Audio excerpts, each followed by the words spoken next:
चलिए स्टार्ट करते हैं सेल्स ऑफ गुड्स एक्ट का फास्ट रिवीजन। इंटायर एक्ट का रिवीजन हम सेक्शन वाइज करेंगे। तो सेक्शन नंबर 1, सेक्शन नंबर 1 जिस तरीके से हर एक्ट के अंदर सेक्शन नंबर 1 का रोल होता है, नेम, एप्लीकेबिलिटी, एनफोर्सिबिलिटी।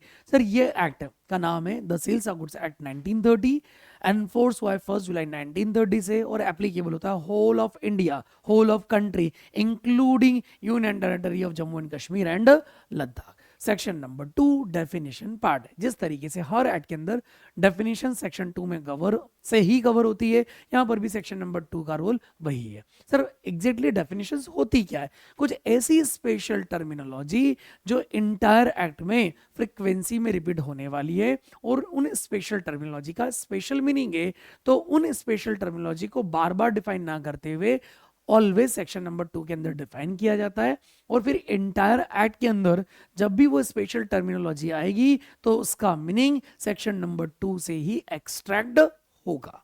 चलिए इस एक्ट के अंदर भी हम डिफरेंट टर्मिनोलॉजी पढ़ने वाले हैं, जो आगे जब हम प्रोसीड करेंगे एक्ट को, वहां पर हम सारी टर्मिनोलॉजीज को समझेंगे एज पर सेक्शन नंबर 2। आगे बढ़ते हैं section number 3, the role of Indian contract act. आप सभी को पता है the sales of goods act, जब हम इंडियन कॉन्ट्रैक्ट एक्ट को पढ़ते हैं तो सेक्शन नंबर 76 से लेके सेक्शन नंबर 123 का पार्ट डिलीटेड मिलता है। सर वो जो डिलीटेड पार्ट है वो क्या है? तो वो जो डिलीटेड पार्ट होता है वो सेल्स ऑफ गुड्स एक्ट के contracts initially Indian contract act से गवर्न होते थे। 1930 में सेक्शन 76 से 123 तक का पार्ट इंडियन कॉन्ट्रैक्ट एक्ट का डिलीट किया, और उसके प्लेस पर एक कंप्लीट एक्ट, न्यू एक्ट उन्होंने डिजाइन किया, the sales of goods act 1930। अब बात ये है सेक्शन 3 के अंदर कि सर जब इनिशियली ये इंडियन कॉन्ट्रैक्ट एक्ट का पार्ट था, तो क्या आज भी इंडियन कॉन्ट्रैक्ट एक्ट उसी तरीके से एप्लीकेबल होता है? तो yes, answer yes. Sir Indian contract act का रोल आज भी वैसा ही है, एक्सेप्ट अगर इस एक्ट के अंदर कोई स्पेशल प्रोविजन कवर है तो फिर उसका मीनिंग इसी एक्ट से लिया जाएगा, ना कि फिर general act Indian contract act 1872 से। चलिए बच्चों स्टार्ट करते हैं section number 4, the sales of goods act 1930 में सेक्शन नंबर 4 चार्जिंग सेक्शन है। सर चार्जिंग सेक्शन वर्ड का मतलब क्या होता है? तो चार्जिंग सेक्शन को अगर सिंपल टर्म्स में हम बात करें, हम यहाँ पर ये डिस्कस करेंगे कि सर क्या कोई भी, मतलब जैसे इस एक्ट का नाम है the sales of goods act 1930, the sales of goods, माल को बेचना। सर अगर माल को बेचने से रिलेटेड, गुड्स को बेचने से रिलेटेड अगर कोई भी ट्रांजैक्शन किया जाता है, तो क्या वो ट्रांजैक्शन, वो एग्रीमेंट, वो कॉन्ट्रैक्ट इस एक्ट से गवर्न होगा? तो अगर हाँ, सेक्शन नंबर 4 के अंदर 4 सबसेक्शंस गिवन है, सबसेक्शन 1, सबसेक्शन 2, सबसेक्शन 3, सबसेक्शन 3 और सबसेक्शन 4। अगर चारों सबसेक्शंस की कंडीशन सेटिस्फाइड होती है तो यस, कोई भी माल को बेचने से रिलेटेड, गुड्स के सेल से रिलेटेड कोई अगर ट्रांजैक्शन होगा, कोई एग्रीमेंट होगा, कोई कॉन्ट्रैक्ट होगा, तो यस वो इसी एक्ट में कवर्ड होगा। तो चलो देखते हैं सेक्शन नंबर 4 सब सेक्शन 1 में सबसे पहले क्या है। सेक्शन 4 सब सेक्शन 1 को सिंपल वे में करने के लिए मैंने इसे 5 पार्ट्स में डिवाइड किया। उन्होंने बोला कि सर देखो माल को बेचना है, मतलब सिंपल सी बात है, जब भी गुड्स एक पार्टी से दूसरी पार्टी के को जब सेल किया जाएगा, टाइटल को ट्रांसफर किया जाएगा, तो सबसे पहले तो 2 पार्टी चाहिए। पहली पार्टी चाहिए सेलर, दूसरी पार्टी चाहिए बायर। मतलब सेलर अपने माल को बायर को सेल आउट करे, उसका टाइटल ट्रांसफर करे। तो सबसे पहले मिनिमम 2 पार्टीज होना चाहिए। सब्जेक्ट मैटर होना चाहिए सर गुड्स, सब्जेक्ट मैटर होना चाहिए गुड्स, मतलब गुड्स को, अब गुड्स क्या है सेक्शन 2(7) के अंदर अपन आगे बढ़ते हैं। गुड्स के बाद होना चाहिए सर ऐसे गुड्स का टाइटल ट्रांसफर, इससे एक्ट के अंदर कहा गया है जनरल प्रॉपर्टी इन गुड्स। आगे जाके समझेंगे स्पेशल प्रॉपर्टी इन गुड्स भी होता है, जनरल प्रॉपर्टी इन गुड्स भी होता है। जनरल प्रॉपर्टी इन गुड्स का मतलब होता है टाइटल को ट्रांसफर करना। मतलब देखो सबसे पहले अपन ने बात करी सर मिनिमम 2 पार्टीज होना चाहिए, गुड्स होना चाहिए, टाइटल का ट्रांसफर होना चाहिए। सर ये जो टाइटल ट्रांसफर हो रहा है ना, ये इमीडिएट भी ट्रांसफर हो सकता है, और ये फ्यूचर की किसी डेट पर भी हो सकता है, या किसी इवेंट के या कंडीशन के सेटिस्फाइड होने पर भी हो सकता है। तो ऐसे अगर वो इमीडिएट ट्रांसफर होगा तो उसे कॉन्ट्रैक्ट ऑफ सेल कहा जाएगा, फ्यूचर की किसी डेट पर होगा तो उसे एग्रीमेंट टू सेल कहा जाएगा। मतलब अभी सिंपल सी वे में अगर बात करें तो सेक्शन 4 का नाम है sale and agreement to sale. तो पहले अपन ने पहली कंडीशन पढ़ी सर मिनिमम 2 पार्टीज हो, सब्जेक्ट मैटर गुड्स हो, गुड्स का टाइटल ट्रांसफर हो, टाइटल इमीडिएट ट्रांसफर हो, या फ्यूचर की किसी डेट या किसी कंडीशन के सेटिस्फाइड होने या किसी इवेंट की हैपनिंग पर हो तो भी चलेगा। और सर सबसे लास्ट में सबसे इंपॉर्टेंट पॉइंट, ये जो टाइटल ट्रांसफर हो रहा है ये इमीडिएट सॉरी ये जो टाइटल ट्रांसफर हो रहा है फॉर अ प्राइस हो ना कि फॉर अ कंसीडरेशन है, वर्ड पर फोकस करना, फॉर अ प्राइस हो ना कि फॉर अ कंसीडरेशन। सर क्या डिफरेंस है? प्राइस का मतलब होता है कि सर ये मॉनेटरी सेंस में होना चाहिए। जब सेलर अपने माल को बेच रहा है तो बायर उसके बदले में उसे कैश मतलब रुपया मनी उसे दे, अगर वो मनी नहीं देगा, वो प्राइस पे नहीं करेगा, तो sales of goods act apply नहीं होगा। मतलब पांचों कंडीशन सेटिस्फाइड होना चाहिए, मिनिमम 2 पार्टीज होना चाहिए, उसके बाद वो सब्जेक्ट मैटर गुड्स होना चाहिए, गुड्स का टाइटल ट्रांसफर होना चाहिए, that is general property in goods, और ऐसा टाइटल या तो इमीडिएट ट्रांसफर हो, या फ्यूचर की किसी डेट पर ट्रांसफर हो, या फ्यूचर की किसी कंडीशन या इवेंट की हैपनिंग पर ट्रांसफर हो, और ऐसा जो टाइटल ट्रांसफर हो रहा है फॉर अ प्राइस होना चाहिए, मतलब गुड्स के अगेंस्ट में आपको मनी मिलना चाहिए, प्राइस पे होनी चाहिए। चलिए सब सेक्शन 1 यहाँ कंप्लीट होती है। सब सेक्शन 2 बात करता है कि सर जो ऐसा एग्रीमेंट होगा ना सर, ये कंडीशनल अनकंडीशनल दोनों हो सकता है, मतलब एब्सोल्यूट मैनर में भी हो सकता है और कंडीशनल एग्रीमेंट बनाया भी जा सकता है, दोनों ही वैलिड होगा। फिर वही बात सर, अगर इमीडिएट टाइटल को ट्रांसफर किया जाता है तो कॉन्ट्रैक्ट ऑफ सेल कहा जाता है। सेलर बायर आया, बायर ने सेलर से गुड्स मांगा, सेलर ने उसे प्राइस के बदले में गुड्स का टाइटल ट्रांसफर कर दिया, दैट इज इमीडिएट टाइटल का ट्रांसफर होना, that is contract of sale. और अगर वही चीज फ्यूचर की किसी डेट पर, आज हमने सिर्फ एक ऑर्डर बुक कर लिया, सर आज हम इसका टाइटल ट्रांसफर नहीं करेंगे, फ्यूचर की किसी डेट पर करेंगे या किसी कंडीशन के सेटिस्फाइड होने पर करेंगे, तो कहा जाता है sir agreement to sale, agreement to sale. अगर बेसिक वे में अगर मैं बात करूं सर, बायर आता है सेलर के पास, बोलता है कि सर मुझे गुड्स चाहिए पर मैं आज ये गुड्स नहीं खरीदूंगा, मुझे सिर्फ आज ये गुड्स बुक करना है, मैं इसे पर्टिकुलर डेट पर ही मैं इसे रिसीव करूंगा, परचेस करूंगा, तो इसे कहा जाता है एग्रीमेंट टू सेल। जैसे दिवाली के टाइम पर पहले से हम 4 व्हीलर 2 व्हीलर बुक कर लेते और दिवाली के दिन हम उसकी डिलीवरी लेते, पेमेंट करते हैं, एग्रीमेंट करते हैं, मतलब टाइटल ट्रांसफर करते, that is agreement to sale. और लास्ट पार्ट उन्होंने बोला सबसेक्शन 4 के अंदर, सर जब एग्रीमेंट टू सेल, जब उसका टाइटल ट्रांसफर होगा तो वो भी कॉन्ट्रैक्ट ऑफ सेल मतलब सेल में कन्वर्ट होगा। तो चलो सबसेक्शन 4 हमारी यहाँ पर कंप्लीट होती है। इस तरीके से सेक्शन नंबर 4 की अगर बात करें तो कंक्लूड अगर करें तो उन्होंने बोला सबसेक्शन 1 के अंदर सर सबसे पहले 2 पार्टीज होना चाहिए, सब्जेक्ट मैटर गुड्स होना चाहिए, ऐसे गुड्स का टाइटल ट्रांसफर होना चाहिए, टाइटल इमीडिएट ट्रांसफर हो या फ्यूचर की डेट पर ट्रांसफर हो तो भी चलेगा, और ऐसा जो टाइटल ट्रांसफर हो रहा है फॉर अ प्राइस होना चाहिए। सबसेक्शन 2 बात करती है सर कंडीशनल अनकंडीशनल दोनों ही एग्रीमेंट वैलिड होंगे। अगर इमीडिएट टाइटल ट्रांसफर किया जा रहा है तो इसे कॉन्ट्रैक्ट ऑफ सेल कहा जाएगा, फ्यूचर की डेट पर ट्रांसफर किया जाएगा तो कॉन्ट्रैक्ट ऑफ सेल कहा जाएगा, और जब सॉरी एग्रीमेंट टू सेल कहा जाएगा। और ये जो एग्रीमेंट टू सेल बनाया, जिस दिन इसका टाइटल ट्रांसफर होगा उस दिन ये सेल में कन्वर्ट हो जाएगा। चलिए चलिए अब हम सेक्शन नंबर 4 के एसेंशियल्स पर बात करते हैं। तो सेक्शन नंबर 4 सब सेक्शन 1 के अंदर अपन ने सबसे पहले ही कंडीशन देखी थी कि सर मिनिमम 2 पार्टीज कौन, that is seller and buyer, मतलब 2 पार्टी होना चाहिए, एक होना चाहिए सेलर, दूसरा होना चाहिए बायर। सेलर उस पर्सन को कहा जाएगा जो अपना टाइटल बायर को ट्रांसफर करेगा, बायर वो पार्टी कहलाएगी जो किसी अदर पार्टी से गुड्स का टाइटल रिसीव कर रही है। फिर उसके बाद अपन ने अगला डिस्कशन किया सर गुड्स किसे कहा जाएगा, मतलब सेकंड एसेंशियल था कि सर सब्जेक्ट मैटर होना चाहिए गुड्स, तो गुड्स किसे कहा जाएगा, तो section number 2 clause number 7 goods को डिफाइन करता है। यहाँ पर गुड्स की जब डेफिनेशन की हम बात करें तो उन्होंने बात करा goods means every kind of movable property, मतलब लॉ ने क्लियरली कहा सिर्फ मूवेबल नेचर का आइटम ही गुड्स की कैटेगरी में आएगा, और इनडायरेक्टली उसने ये भी क्लियर कर दिया कि अगर इमूवेबल नेचर के आइटम को अगर आप सेल करोगे तो वो गुड्स की मतलब गुड्स कंसीडर नहीं होगा और वो सेल्स ऑफ गुड्स एक्ट के परव्यू से बाहर हो जाएगा। सर बेसिक एग्जांपल अगर ले, मैं अपना लैंड या अपनी बिल्डिंग किसी पर्सन को सेल करूंगा तो सेल्स ऑफ गुड्स एक्ट के परव्यू में वो कवर नहीं होगा। चलिए फिर आगे बढ़ते, मतलब लॉ ने इनडायरेक्ट वे में एक एक्सक्लूजन लगाया कि इमूवेबल नेचर की प्रॉपर्टी गुड्स नहीं है, और 2 डायरेक्ट मैनर में उन्होंने एक्सक्लूजन लगाए। उन्होंने पहले बोला एक्शनेबल क्लेम और फिर उन्होंने बात करी मनी, मतलब टोटल मिला के लॉ ने यहाँ पर 3 एक्सक्लूजन लगाए। उन्होंने बोला goods means every kind of movable property other than immovable properties, other than actionable claim, other than money. अब एक्शनेबल क्लेम एंड मनी क्या है, चलिए इसे अपन बाद में समझते, पहले डेफिनेशन को कंप्लीट करते। मतलब लॉ ने बोला सर सेक्शन 2 क्लॉज नंबर 7 7 के अकॉर्डिंग गुड्स वो है जो every kind of movable property है, बट 3 चीज़ों को हम यहाँ गुड्स की कैटेगरी में कवर नहीं करेंगे। पहला इमूवेबल नेचर की प्रॉपर्टी, दूसरा उन्होंने बात करी एक्शनेबल क्लेम, और तीसरा डिस्कशन किया उन्होंने मनी।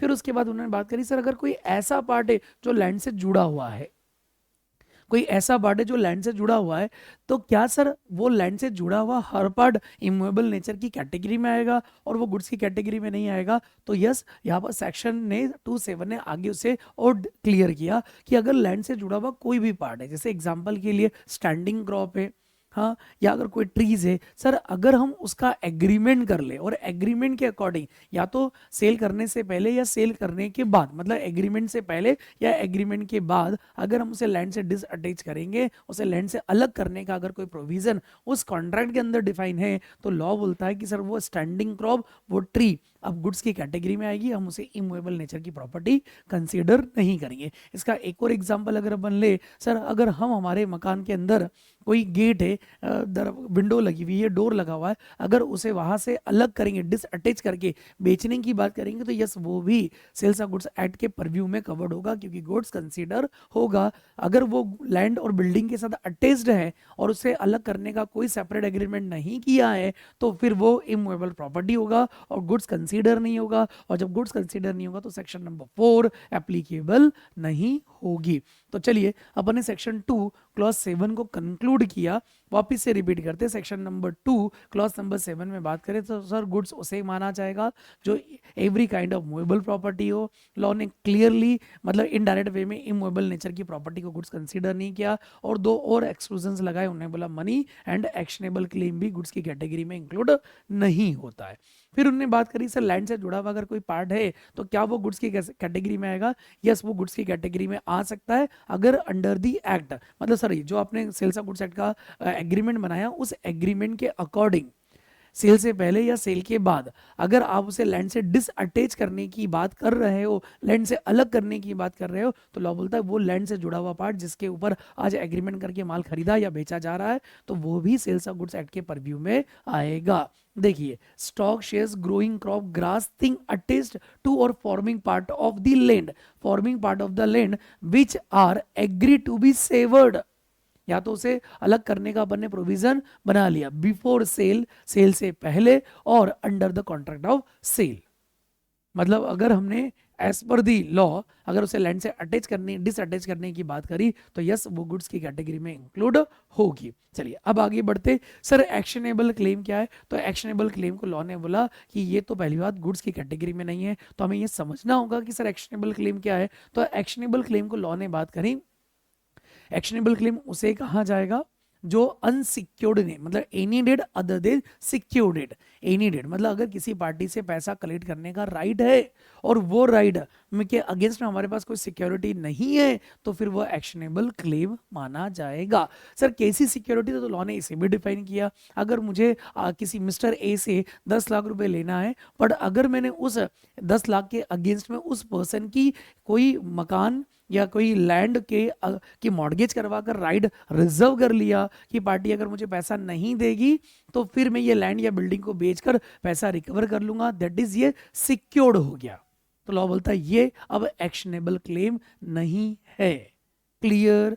फिर उसके बाद लॉ ने बोला कि सर ये तो मैंने इमूवेबल प्रॉपर्टी का एग्जांपल लिया, अगर मैं उस पर्सन की कार को अगर प्लेज कर लूँ, अपने पास गिरवी रख लूँ, अपने अंडर में रख लूँ, या फिर उस कार के ऊपर हाइपोथिकेशन क्रिएट कर लूँ, मतलब मॉर्गेज जैसा एग्रीमेंट बनाकर कार यूज करने दूँ, जिस दिन वो डिफॉल्ट करेगा उस दिन कार को वापस अपने कंट्रोल में लेकर उस कार को बेच के अपना पैसा रिकवर कर लूंगा, तो लॉ बोलता है अगेन फिर भी ये एक्शनेबल क्लेम नहीं है। एक्शनेबल क्लेम मतलब ऐसा क्लेम जिसके अगेंस्ट में एक्शन लिया जा सकता है और कोर्ट आपको रेमेडीज दिलवाएगा। पर लॉ बोलता है अगर आपके पास ऑलरेडी कोई सिक्योरिटी है तो भैया फिर तो हमारा टाइम वेस्ट मत करो, आप आपके पास जो सिक्योरिटी उस प्रॉपर्टी को बेचो, अपना पैसा रिकवर कर लो। मतलब एक पॉइंट क्लियर हो गया सर, एक्शनेबल क्लेम वो है, सिर्फ वो डेट कंसीडर होगा जो अनसिक्योर्ड नेचर का होगा।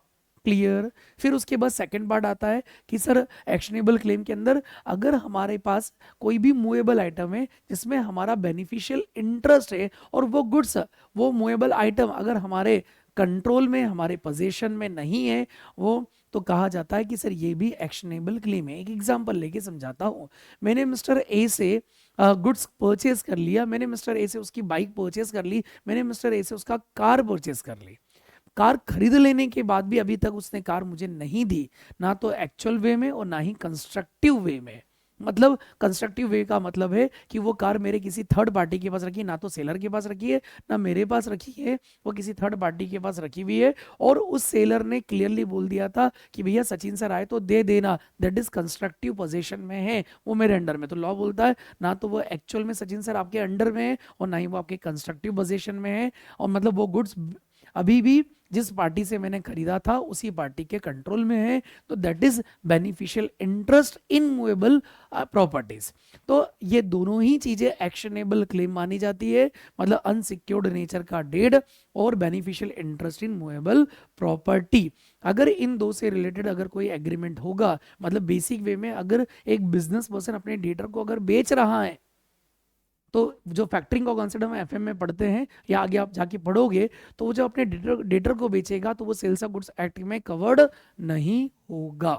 चलिए, होप सो यहाँ तक के गुड्स की डेफिनेशन हमारी पूरी तरीके से कंप्लीट।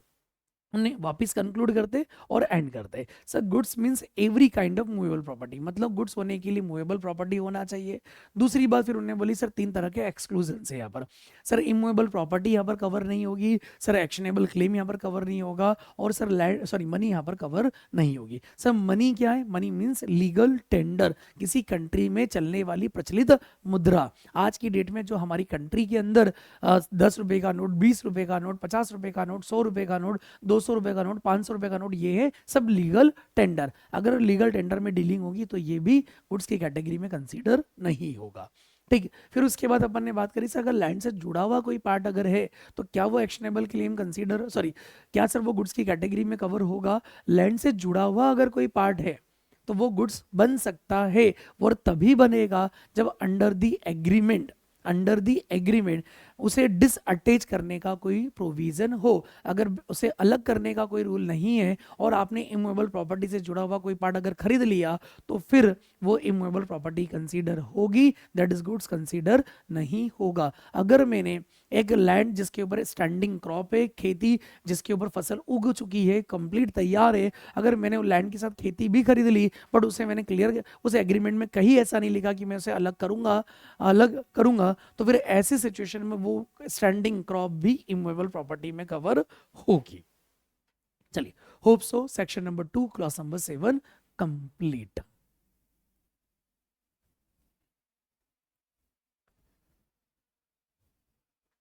चलिए, थर्ड एसेंशियल पर आते हैं। अपन ने पहले 2 एसेंशियल पढ़े sir, seller and buyer and second goods. Third होता है sir property, transfer of property. Transfer of property को यहाँ पर लॉ में 2 टर्म्स में कवर किया गया है, एक जनरल प्रॉपर्टी इन गुड्स और दूसरा special property in goods. Sales of goods act के लिए जो इंपॉर्टेंट टर्म है वो जनरल प्रॉपर्टी इन गुड्स, मतलब ट्रांसफर ऑफ ऑनरशिप। अगर ट्रांसफर ऑफ ऑनरशिप नहीं है तो सेल्स ऑफ गुड्स कवर नहीं होगा। अगर स्पेशल प्रॉपर्टी इन गुड्स है that is transfer of possession, और पोजेशन अगर ट्रांसफर होता है, टाइटल ट्रांसफर नहीं होता है, तो सेल्स ऑफ गुड्स एक्ट के परव्यू से बाहर। फिर उसके बाद फोर्थ और इंपॉर्टेंट एसेंशियल था सर प्राइस होना चाहिए, जो भी एग्रीमेंट होना चाहिए फॉर अ प्राइस हो। सर प्राइस का मतलब यहाँ पर एक्सचेंज इन मनी हो। अगर एक्सचेंज इन मनी नहीं है, 100% बार्टर सिस्टम अगर है, तो लॉ बोलता है सेल्स ऑफ गुड्स एक्ट के परव्यू में वो कवर नहीं होना चाहिए, क्योंकि सेक्शन 4 सब सेक्शन 1 के अंदर अपन ने 5 कंडीशन देखी। Sir minimum 2 party, subject matter goods का टाइटल ट्रांसफर हो, इमीडिएट हो, फ्यूचर की डेट पर हो और तो भी चलेगा, और ऐसा जो भी टाइटल ट्रांसफर हो फॉर अ प्राइस होना चाहिए, that is in exchange of money होना चाहिए। सर अगर ऐसा कोई एग्रीमेंट है, ऐसा सेल्स ऑफ गुड्स एक्ट का कॉन्ट्रैक्ट है कि सर अपन ने 1 लाख रुपीज का गुड्स परचेस किया, 1000 रुपीज कैश में दिया और 99,000 का गुड्स एक्सचेंज कर लिया, तो सर ये वैलिड होगा? तो लॉ बोलता है यस, उसका उस जो भी गुड्स की वैल्यू उसकी कुछ सम वैल्यू इन मनी होना चाहिए, इन मनी टर्म्स होना चाहिए। फिर भले ही वो एडिक्वेट मनी कंसिडरेशन नहीं होगा तो भी चलेगा, but some value in money होना कंपलसरी है। और लास्ट एसेंशियल यहाँ पर बात करता है सर जो भी इंडियन कॉन्ट्रैक्ट एक्ट के सेक्शन नंबर 10 के अंदर अपने एसेंशियल्स पढ़े थे, वो सारे एसेंशियल्स यहाँ पर भी अवेलेबल होना चाहिए, तो ही sales of goods act 1930 applicable होगा। चलिए, अब हम आते हैं सेक्शन नंबर 5 पर। सेक्शन नंबर 5 फॉर्मेलिटीज की बात करता है कॉन्ट्रैक्ट ऑफ सेल के रिगार्डिंग। सबसे पहला अगर हम फॉर्मेलिटीज़ की बात करें तो ऑफर एंड एक्सेप्टेंस होना चाहिए। फिर डिलीवरी एंड पेमेंट की बात करता है, सर क्या गुड्स की डिलीवरी इमीडिएट होना चाहिए, तो लॉ बोलता है जब तक कोई अदरवाइज एग्रीमेंट नहीं करोगे, गुड्स की डिलीवरी को अगर डिले भी करोगे तो भी ये कॉन्ट्रैक्ट ऑफ सेल कंसीडर होगा, मतलब टाइटल ट्रांसफर हो जाएगा। सर क्या पेमेंट बायर को इमीडिएट करना होगा, अगेन वही बात, अगर कॉन्ट्रैक्ट में कोई अदरवाइज डिस्कशन नहीं किया है, पेमेंट को अगर डिले भी करोगे तो भी कॉन्ट्रैक्ट ऑफ सेल बन जाएगा, मतलब टाइटल ट्रांसफर हो जाएगा। और फिर लास्ट में लॉ बात करता है सर ये एक्सप्रेस और इम्प्लाइड दोनों मैनर में हो सकता है। हमें पता है एक्सप्रेस का मतलब क्या होता है, express word, express agreement, express contract का मतलब होता है जब वर्ड्स यूज होते हैं, चाहे वो वर्ड राइटिंग में हो चाहे बाय वर्ड्स हो। और इम्प्लाइड का मतलब जहाँ कंडक्ट ऑफ दी पार्टी हो। चलिए सेक्शन नंबर 5 यहाँ पर, चलिए अब अपन स्टार्ट करते हैं सेक्शन नंबर 6। सेक्शन 6 के अंदर 3 सबसेक्शन है। सेक्शन 6 सबसेक्शन 1 बात करता है एग्जिस्टिंग गुड्स की, 2 बात करता है, सबसेक्शन 2 बात करता है कंटिंजेंट गुड्स की, और सेक्शन 6 सबसेक्शन 3 बात करता है फ्यूचर गुड्स की। सेक्शन 6 सबसेक्शन 1 की बात करें एग्जिस्टिंग गुड्स, चाहे आप एग्रीमेंट टू सेल या contract of sale, agreement to sale मतलब ऐसा एग्रीमेंट जिसमें टाइटल आज इमीडिएटली ट्रांसफर नहीं होगा, फ्यूचर की डेट पर या फ्यूचर की किसी स्पेसिफिक कंडीशन के सेटिस्फाइड होने पर ट्रांसफर होगा, that is agreement to sale. Contract of sale immediate हम फ्यूचर का इमीडिएट हम गुड्स का टाइटल ट्रांसफर करने वाले हैं, चाहे आप एग्रीमेंट टू सेल बनाओ चाहे कॉन्ट्रैक्ट ऑफ सेल बनाओ। आप जब भी ऐसा कोई एग्रीमेंट टू सेल या कॉन्ट्रैक्ट ऑफ सेल बना रहे हो, उस समय अगर गुड्स सेलर के पास एग्जिस्ट करता है at the time of making of agreement और मेकिंग ऑफ कॉन्ट्रैक्ट, तो उस मोमेंट पर जो गुड्स अवेलेबल होता है उसे कहा जाता है एग्जिस्टिंग गुड्स। एग्जिस्टिंग गुड्स की 3 कैटेगरीज होती है, स्पेसिफिक गुड्स, असर्टेन गुड्स और अनसर्टेन गुड्स। तीनों को अपन एग्जांपल के थ्रू समझते हैं। हम किसी कार शोरूम में एंट्री करेंगे और उस कार शोरूम में अगर उस कंपनी के 10 अलग अलग मॉडल की कार खड़ी है, तो जो 10 के 10 मॉडल्स की कारें एग्जिस्ट करती है तो वो सबसे पहले तो बन जाएगी एग्जिस्टिंग गुड्स। और अब उन तीनों की कैटेगरी की अगर बात करें, जब हम कार शोरूम में एंट्री कर रहे हैं जो 10 कारें खड़ी है, वो 10 की 10 कार अभी तक उसमें से किसी को अपन ने सेलेक्ट नहीं करा, तो वो 10 के 10 अनसर्टेन नेचर की गुड्स होगी। जब उन 10 कार में से किसी एक को पिक करेंगे, दैट इज हो जाएगी एज सर्टेन गुड्स। और जब उस पिक की हुई कार पर अपन एग्रीमेंट बनाएंगे तो उसे कहा जाएगा स्पेसिफिक गुड्स। हम स्पेसिफिक गुड्स को इस तरीके से भी समझ सकते हैं, अगर हमारे पास एक लोती गाय है और हम उस गाय को बेचने की बात कर रहे हैं तो दैट इज स्पेसिफिक गुड्स। मतलब स्पेसिफिक गुड्स उसे कहा जाता है जिस गुड्स पर हम कॉन्ट्रैक्ट करते हैं, उसे कहा जाता है स्पेसिफिक गुड्स। फिर आते हैं future goods. Sir future goods उसे कहा जाएगा अंडर सेक्शन सबसेक्शन 3 के अकॉर्डिंग, 6 सबसेक्शन 3 के अकॉर्डिंग, सर ऐसा गुड्स जो अब हम एग्रीमेंट टू सेल बना रहे हैं। यहाँ सिंपल सी एक चीज नोटिस करना, ध्यान रखना, फ्यूचर गुड्स के केस में कॉन्ट्रैक्ट ऑफ सेल नहीं बन सकता है, या ऑलवेज एग्रीमेंट टू सेल बनेगा, और एग्रीमेंट टू सेल में ही future goods available, agreement to sale के केस में ही फ्यूचर गुड्स की हम बात करेंगे। या कॉन्ट्रैक्ट ऑफ सेल अगर होगा तो वो ऑलवेज एग्जिस्टिंग गुड्स का ही होगा, वो फ्यूचर गुड्स का नहीं हो सकता है, कंटिंजेंट गुड्स का नहीं हो सकता है। तो चलो अब बात करते हैं फ्यूचर गुड्स क्या है। सर जब भी हम एग्रीमेंट टू सेल बना रहे हैं उस समय गुड्स एग्जिस्ट नहीं करता है, सेलर बायर की विल के अकॉर्डिंग या तो गुड्स मैन्युफैक्चर करेगा या कहीं से अगर उसे प्रोक्योर करना है तो उसका प्रोक्योरमेंट करेगा फ्यूचर में, तो ऐसे गुड्स को कहा जाता है फ्यूचर गुड्स। और अब आते हैं सेक्शन 6 सबसेक्शन 2 के अकॉर्डिंग। सर कंटिंजेंट गुड्स क्या होता है, तो कंटिंजेंट गुड्स ऐसे गुड्स को कहा जाता है जो गुड्स आज तो एग्जिस्ट नहीं करता है और ना ही फ्यूचर में उसकी किसी कोई सर्टेनिटी है कि वो गुड्स अवेलेबल हो ही जाएगा या गुड्स मैन्युफैक्चर हो ही जाएगा, वो किसी कंटिंजेंट इवेंट की हैपनिंग और नॉन हैपनिंग पर उसका एग्जिस्टेंस फ्यूचर में डिपेंड करेगा, दैट इज कंटिंजेंट गुड्स। चलिए आगे बढ़ते, अब हम डिस्कस करेंगे section number 7 and section number 8। Section number 7 और 8 का अगर अपन हेडिंग की बात करें तो ये बात करता है डिस्ट्रक्शन ऑफ गुड्स को लेकर। सर ये क्या होता है, पहले अपन इस टाइटल को समझते हैं, इस टॉपिक को समझते हैं। जिस समय सेलर और बायर चाहे वो कॉन्ट्रैक्ट ऑफ सेल बनाए या एग्रीमेंट टू सेल बनाए, उस मोमेंट पर अगर गुड्स या तो कंप्लीटली डिस्ट्रॉय हो चुका है या फिर वो जैसा सेलर उसका डिस्क्रिप्शन दे रहा है अब वो उस डिस्क्रिप्शन के अकॉर्डिंग नहीं है। या फिर ऐसा भी हो सकता है कि सर जिस मोमेंट पर हम कॉन्ट्रैक्ट बना रहे हैं उस समय तो गुड्स कंप्लीटली अवेलेबल है, उस समय उस कॉन्ट्रैक्ट का एग्जीक्यूशन 100% पॉसिबल है, बट टाइटल ट्रांसफर होने के पहले अगर गुड्स कंप्लीटली डिस्ट्रॉय हो जाए या फिर वो सेलर ने जो प्रॉमिस किया, जो डिस्क्रिप्शन दिया है उस डिस्क्रिप्शन के अकॉर्डिंग अगर गुड्स नहीं रहा तो सर इसके कॉन्सिक्वेंसेस क्या अराइज होंगे। तो इन्हीं कॉन्सिक्वेंसेस को हम सेक्शन नंबर 7 और सेक्शन नंबर 8 में पढ़ेंगे। अगर सेक्शन नंबर 7 को अगर मैं इंडियन कॉन्ट्रैक्ट एक्ट के सेक्शन नंबर 20 के साथ को रिलेट करूं तो देखने में दोनों ही सेक्शन में 100% सिमिलैरिटी मिलेगी।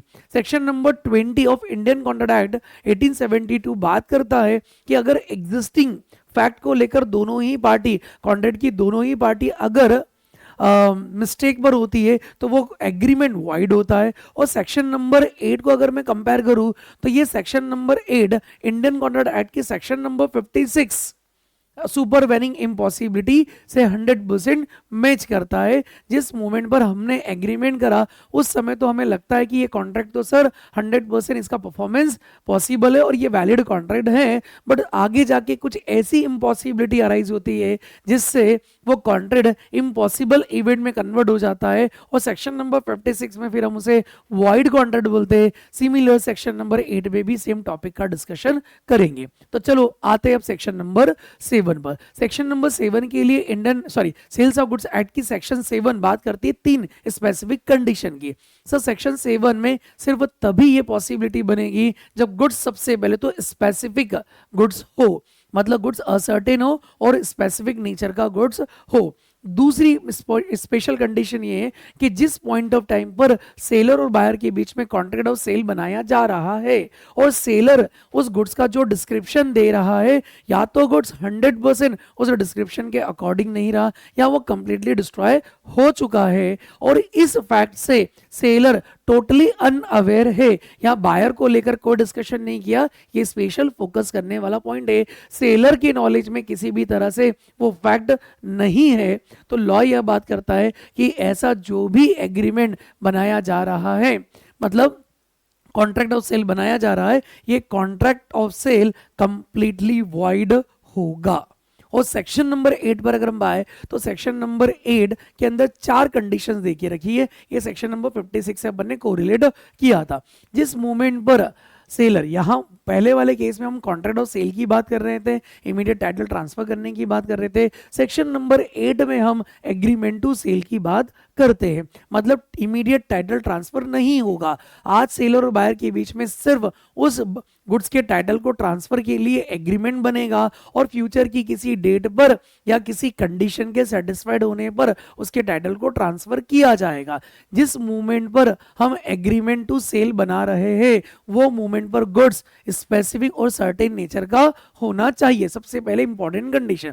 कंडीशन नंबर 2, जिस मूवमेंट पर हमने एग्रीमेंट टू सेल बनाया उस समय उस कॉन्ट्रैक्ट का परफॉर्मेंस 100% पॉसिबल था, मतलब सेलर जो डिस्क्रिप्शन दे रहा है गुड्स 100% डिस्क्रिप्शन के अकॉर्डिंग है और किसी भी तरीके से वो डिस्ट्रॉय नहीं हुआ है, मतलब गुड्स उस मूवमेंट पर परफॉर्मेंस के लिए मतलब 100% उस कॉन्ट्रैक्ट का परफॉर्मेंस पॉसिबल था।